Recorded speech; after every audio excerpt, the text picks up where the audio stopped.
What the heck is going on YouTube?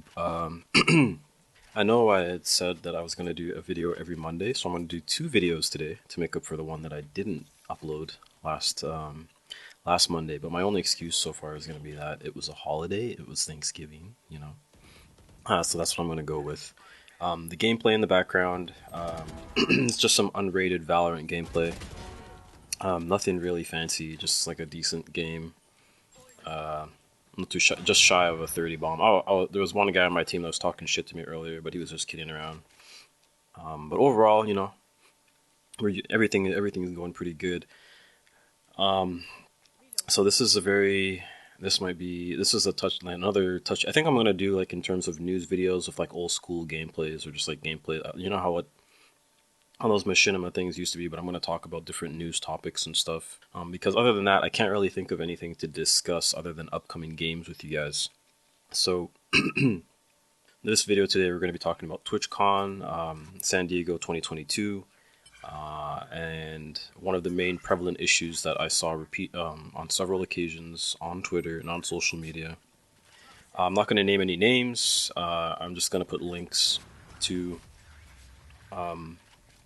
links in the description to the accounts that have shared information in regards to that. I don't want to disclose them. I mean, because I think there is going to be legal repercussions that is going to be forthcoming from some of the allegations. Well, not allegations, because these are things that have happened for sure. So it's just it's just a matter of when.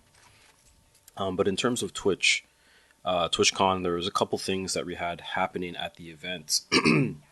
So first of all, there was a Lenovo pit that was full of little square cushions or whatever, and they had people dueling in the pit, and there was multiple people coming forward with injuries. I believe. Let me just verify in terms of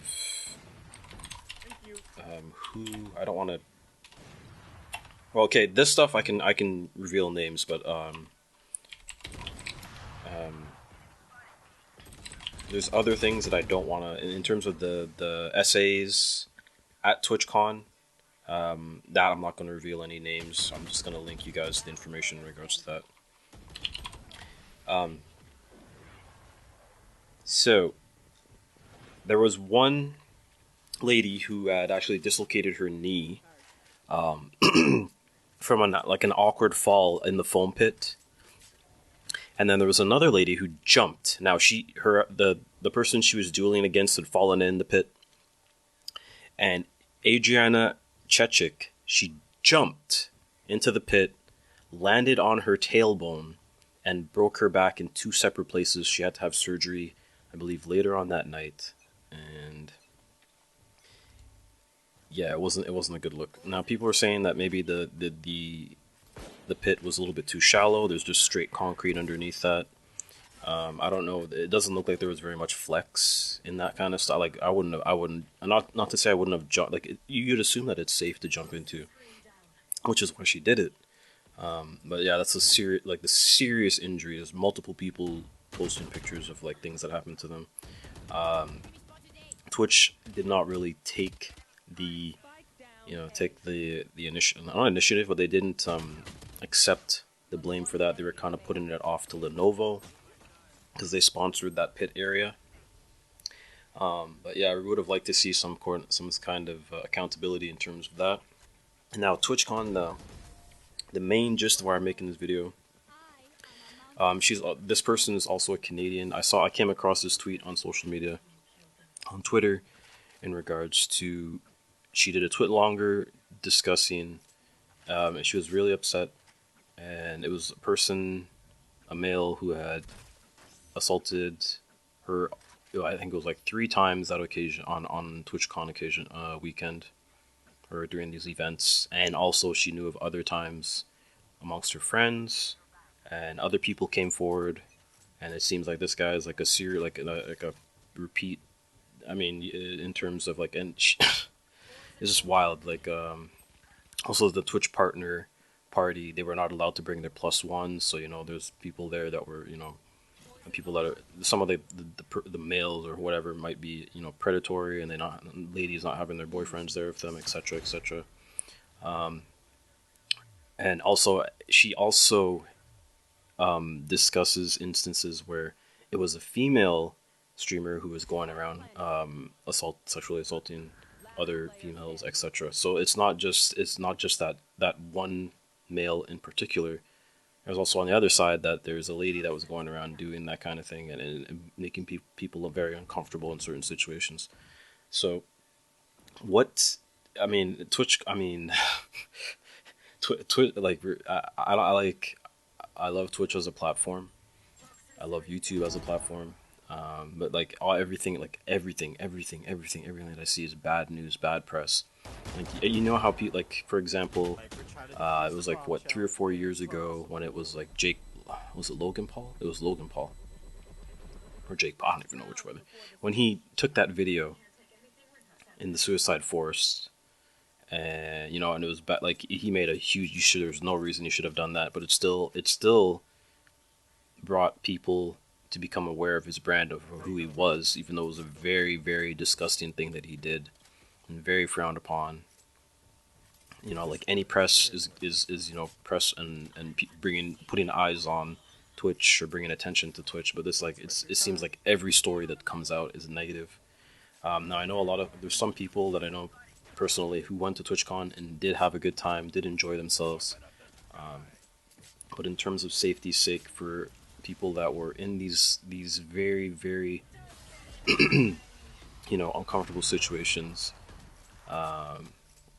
and she even mentioned herself having found out that the laws, in terms of when you're trying to prosecute someone for that, the laws are very, very different depending on the state that you're in. And so she had to actually, I think she ended up coming back stateside to Canada to pursue legal action against this person. So that just goes to show, like, when she was there, she had to, like, they probably, just the reporting, not reporting, but just to go through with the process of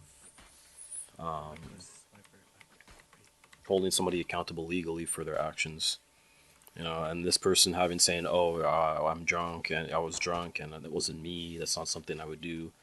Well, when somebody comes forward, when other people come forward saying that you've done the same thing to them, and it's not just one person, it's 2, 3, 4, 5 people, and then like your lawyer's gonna have their work cut out for them, buddy. But anyways, like I'm just wondering what Twitch can do in the future. So this is not an issue going forward for the next TwitchCon 2023. The I think it's Amsterdam or whatever TwitchCon that they have, social events. They need to. I don't know if it's in terms of security or something. They have to, like. I saw tweets in regards to like drinks that were just like, ladies having to pay, they have to pay attention to their drinks, where they leave their, you can't just grab a drink that's on account, like open drinks, just like people could have been drugged, stuff like that.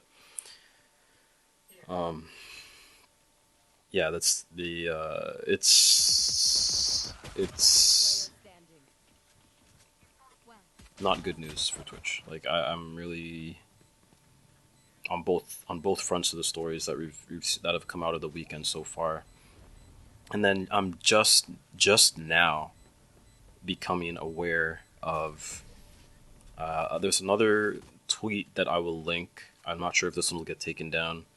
In terms of Amouranth, people finding out that she is married and that her husband, not a very nice guy, forced her to do hot tub and 24-hour streams, and she's bawling in these videos, explaining the situation that she's been in. Now it kind of makes sense to me why she's streaming these crazy hours. It's because he's forcing her to. And in one of the videos, he's threatening, or one of the audio clips that's played of him, he's threatening to kill their dogs and threatening, like he seems like somebody that's verbally abusive, possibly physically abusive. I don't know the extent of that, but it does make a lot of sense in terms of why she is always online all the time. It's because she's being forced to. All right, so don't. I'm gonna keep rolling the take for this video, even though I forgot to put my phone on silent. But yeah, we'll split it up well, I'll have another video later on today talking about Dead by Daylight. But these are just a couple of things that piqued my interest over the series of TwitchCon. I hope you guys enjoy this style of video. I hope you guys comment. I mean, if you're still around, I know it's been a long time since I've been showing the YouTube channel love, but I appreciate everybody that stops by my live streams whenever you get a chance. And I want to thank again my friends Absolute, Ryan, and Jamie, and a bunch of you guys who've stuck around for all 7 years of the streaming and YouTube. We started YouTube in 2012. We started streaming in 2015, and I want to thank all of you guys that have been around for the long haul. And yeah, I'm gonna get back into YouTube as best as I can and as consistently as I can. So I'll see you guys on the second video later on tonight, and thank you. Take care.